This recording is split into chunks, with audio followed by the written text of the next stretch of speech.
An Auckland property owner is stumped after our State House landlord rejected his offer of a house for the homeless. Housing New Zealand will only lease private homes built after the year 2000. Critics say it's a ludicrous policy in the current housing shortage. Ryan Boswell with more.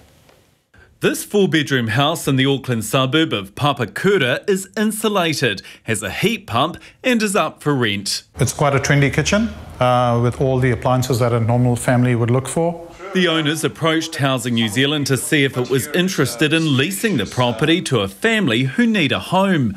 But because it was built before the year 2000, Housing New Zealand is not interested. They simply just refuted the property simply based on an age without asking any questions about the condition. In a statement, Housing New Zealand says the blanket ban ensures tenants are provided with warm, dry and healthy homes. It says the older the house, the more improvements will be needed and the more maintenance issues will arise, no matter how good their current status might be. Rethink this policy. It's a dopey policy. Housing New Zealand needs to understand it's not the age of the house, it's the quality of the house. In fact, the average age of Housing New Zealand's own homes is 45 years. It's not unusual for the state landlord to lease private homes.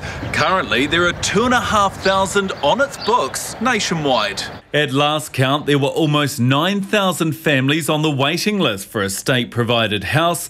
That's a 60% increase on the same time last year. There is not enough money being pumped into building state homes fast enough. So in the interim, this is why the blanket ban should be removed to alleviate some of the homelessness. The Ministry of Social Development may add properties built before 2000 to its short-term accommodation program, but advocates argue permanent housing is what's needed.